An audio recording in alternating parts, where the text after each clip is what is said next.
now to discuss the latest from Ukraine and get that Ukrainian voice. So it's a pleasure to introduce once again to the program Kira Rudik, Ukrainian MP, leader of Voice Party. Good to have you. Hello, Sasha. Hello, studio. Thank you so much for having me. Now, Kira, tell us from the political standpoint here. I mean, President Zelensky is returning to Kiev. He's canceled those trips abroad. There are very worrying concerns up around Kharkiv. What do you make of this? What is the next unfortunate scenario here? How are the Ukrainians preparing? So President Zelensky is sending a strong signal both to our allies and to people in Ukraine. And the signal is the situation is serious. We are taking it seriously, and we will do everything possible and impossible from our side to address it. It's not a secret that the 7 months delay from the US aid has been dramatic for Ukraine and for our forces and our ability to prepare to Russian offensive. So right now, while we are all working with our partners to make sure that these political promises will become finally weapons in the hands of Ukrainian soldiers, we also understand that there is time that is lost, and we are paying for this lost time with the lives of our people. Right now, we are accumulating our forces, our resources, and of course, the situation on the front lines needs undiverted attention from the president and our military commandment to make sure that we are able to fight back. It's again not a secret from all the points of view that when we are in this David versus Goliath situation, we need to use different strategy than Russia. We cannot use people as the battlefield meat. We need to be smarter, we need to be agile, and this is why President needs to be able to make decisions fast. Absolutely. We see that Vovchansk is virtually annihilated. It's very painful to see the developments there. Is Ukraine in danger of losing Kharkiv? It's very hard to make those predictions. Of course, we cannot be sure of anything right now, but we also cannot allow Russia to move forward. And from what we hear from our military commanders, if we will receive enough weapons in time, we will be able to fight back. But of course, this information on the delivery is classified, and we just can do everything from each of our standpoints to make it happen as soon as possible. Visit of the State Secretary Blinkin was also a very good sign for us. He announced additional package of the aid so we can start building not only defense capabilities, but also military capabilities in terms of the production. However, again, it all requires time. And the battles of Vovchansk are indeed like about 50 kilometers from Kharkiv. And Kharkiv and other cities of Ukraine are under the constant attack by Russian artillery and missiles. So the situation is indeed dire. Indeed. As you mentioned, that military aid package that finally is starting to come through from the US, very, very delayed, a little bit too late. But do you not sense that this visit from Antony Blinkin is a formality perhaps to make up for lost time?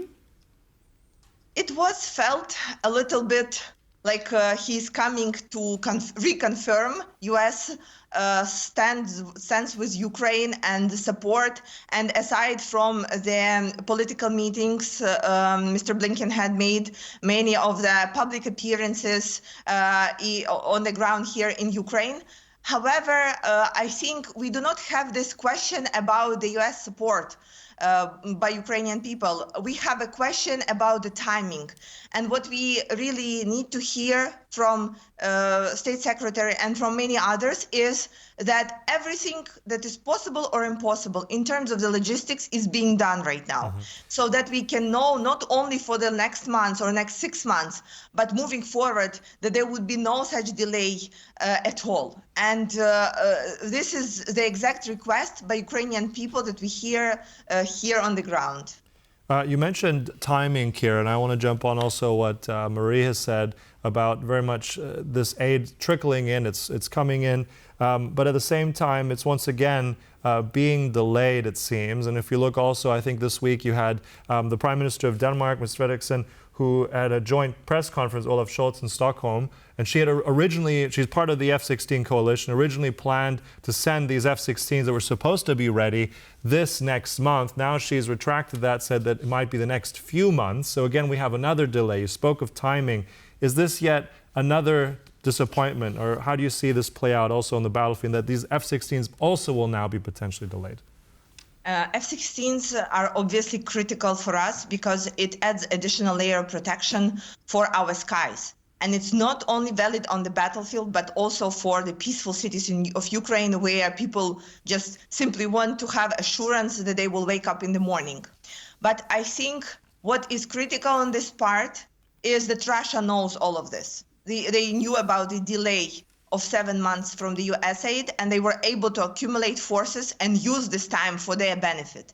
Right now, when they know that there is a delay of the F-16 jets, they will be able to use this time again to have more active attacks on the cities, on our infrastructure, and on energy grids throughout the country, and achieve more of their goals.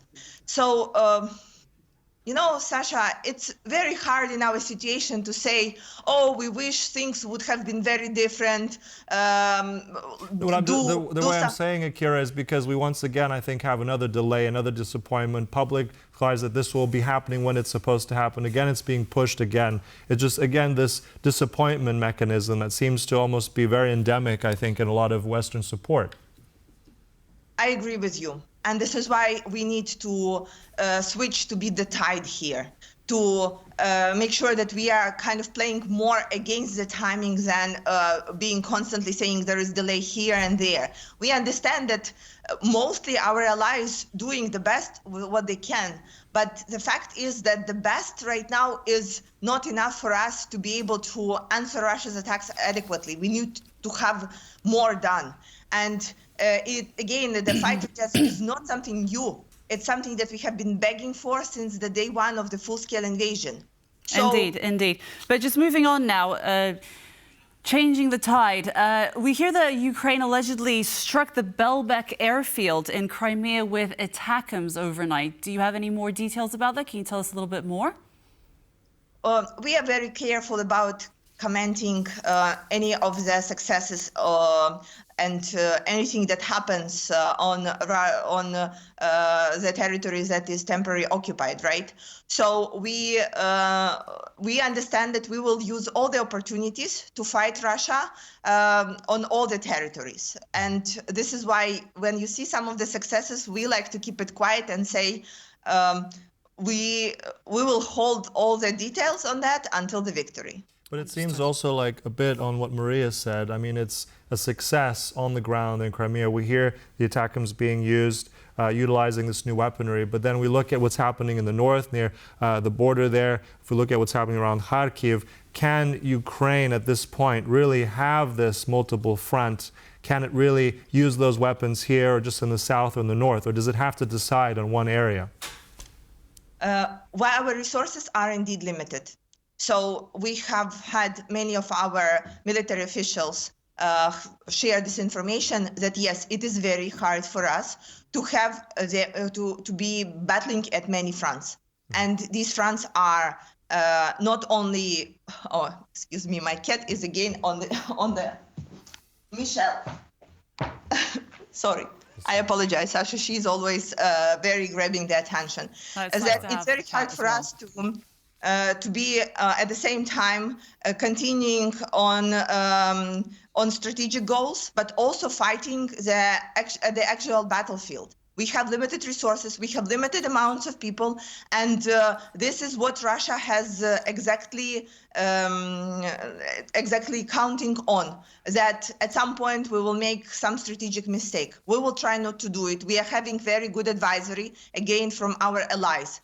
And though the situation right now is indeed complicated, we still have it in us. We are not disappointed or upset. We are very much concentrated because we know that our military need our support right now more than ever. Right. And this is why we are concentrated on that, giving our army the best support that we can as politicians, but also as citizens. Right. Indeed, as you said, it's something that, you know, we see time and time again. Ukraine continues to hold the line with all means necessary.